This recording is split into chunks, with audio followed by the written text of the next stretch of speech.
You know,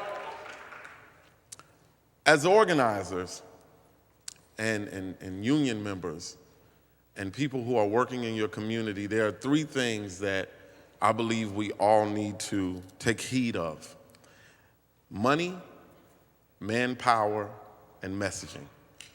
Now, when we talk about money, we have to look at money as a tool or a weapon. Some people weaponize money, and they use it against the unions, and they use it against the communities, and they use it against the best interests of hardworking people. We can use money as a tool. People like Lupe came and said, listen, I'm not gonna give you money, but you know what I'll do? I'll do a show, and I'll help you raise money. And Lupe Fiasco did a show for our campaign, and that night was the first time that I ever raised money in my political campaign. Lupe performed, and we raised $20,000. When it was time to do community, he came through. Exhibit. I never even knew Exhibit. All I knew was Pimp My Ride and all that stuff. And Exhibit hit me up from LA and said, look, man, I like what you're doing. I'm gonna give you $5,000 to your campaign. Before I knew it, George Clinton came in and did a show. Before I knew it, so many artists were pouring in, doing in-kind donations to help raise money, that we raised over $100,000 for our campaign. Now, once that happened, then we started seeing the traditional sources of income come in and say, okay, well, we want to support you too.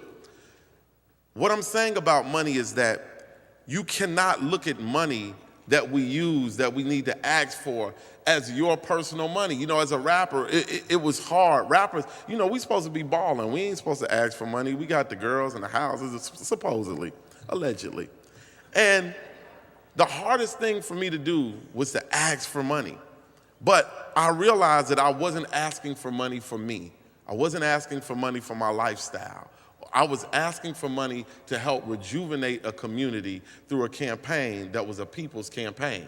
So I think that as we go out and work and as we raise funds, we have to always look at it as funds for the people, funds for the work that we do.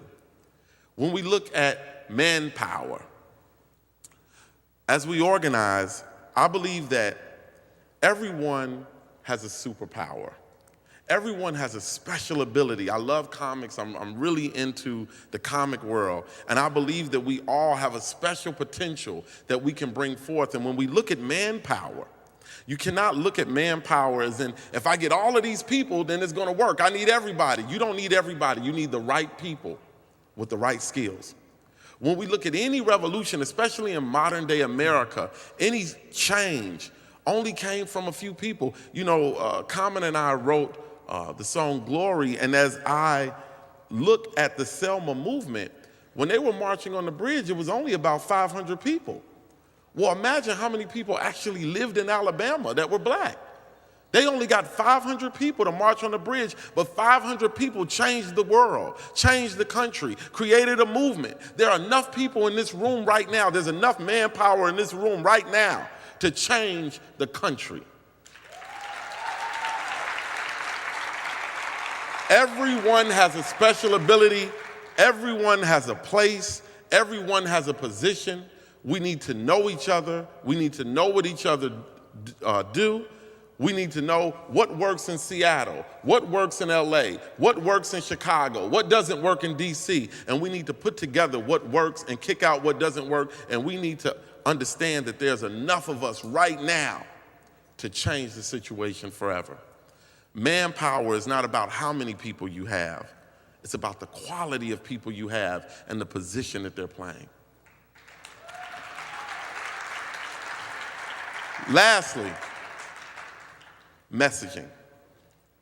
Paul Robeson said that artists are the gateway to truth. You know, Congressman Conyers had been fighting for decades to get a national holiday for Dr. Martin Luther King. And the Congress would deny it, the bills wouldn't pass. But then there was a guy, an artist by the name of Stevie Wonder, who made a song called Happy Birthday. And when that song, Happy Birthday, was connected to that movement that Congressman Conyers had already started, we saw the bill pass and we saw a national holiday for Dr. King. People had been marching for years, hundreds of thousands of people marching against the war in Vietnam. And there was a movement on the ground. But then an artist by the name of Marvin Gaye came along and made a song called What's Going On? And we saw the end to the Vietnam War. Messaging is as important to the movement as the movement itself, as the actions on the ground. What are we telling people? How are we getting our message out? How are we connecting to youth? How are we connecting to our seniors? How are we connecting in a generational movement? See, one thing I see as we look at different movements happening around the country, we see this is the youth movement, this is this movement, but it's all divisive. We have to bring it together. In the song Glory, there's a lyric that says, no one can win a war individually. It takes the wisdom of the elders and young people's energy.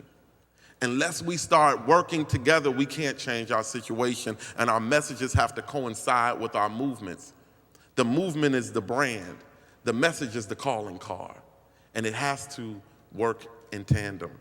You know, I grew up, Kanye and I were friends as teenagers, and his mother was very instrumental, Dr. Donda West. She was a Fulbright scholar. People don't know that Kanye lived in China from the age of 5 to 7. He had a full ride to the Art Institute.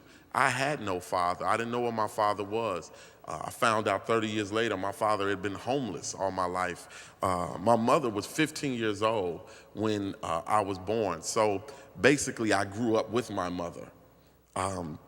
So when I was in the house with Dr. Donda West, and she created this place for Kanye and I to record music and be in a safe environment in Donda's house, which is the organization that we have now for youth. One day I remember rapping, and I was talking about all the girls I had and all the guns I shot and all the drugs I sold. And Dr. West pulled me to the side and said, come here, honey, let me talk to you for a minute. She said, now I don't know a lot about rap. She said, but is it true? She said, you know, Rhymefest is team no judge, but do you really got all those girls, and do you really shoot all those people, and do you really sell all those drugs? And I said, no, Dr. West, I'm just trying to do with the radio. The radio, you got to be hot. You got to be cool. That's what. She said, okay. She said, would you feel comfortable being successful telling a lie about yourself? Would you be comfortable if you actually made it based on a non-truth about yourself? And could you live out that non-truth that you told about yourself? And I said, well, I haven't really thought about that. She said, how old was your mother again when you were born? I said, 15.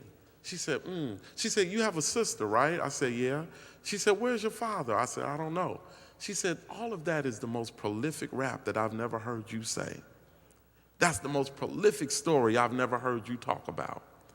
And Kanye was there watching his mother nurture me and grow me in the same way he was being nurtured and grown. And then when you hear songs like Jesus Walks, when you hear songs like All Falls Down, where he says we're all self-conscious, I'm just the first to admit it, that comes from a raising and a message, a movement.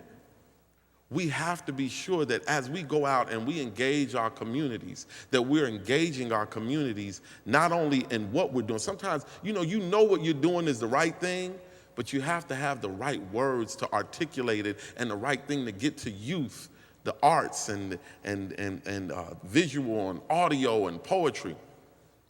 I tell my son all the time, you have 3 things in this world. You have quitters, you have winners, and you have champions. Quitters, we don't even deal with those. You wouldn't even be in the room if you were a quitter. Winners, Floyd Mayweather, he's never lost. That's good. I mean, that's really good. He's a winner. Muhammad Ali, he won. He lost everything, and he had to get it back again. That is a champion. Muhammad Ali stood for what he believed in and went from a man who traveled the world to a man who was in a jail cell. Everything gone. Had to come back and get it again. As organizers and as activists, we are going to be knocked down. We're going to have some wins, We're going to have some losses. We're going to be knocked down. But I trust that everyone in this room is a champion. I trust that everyone in this room will get up and will overcome on behalf of the people, on behalf of the future, and on behalf of the union. My name is Rhymefest Smith. Thank you very much.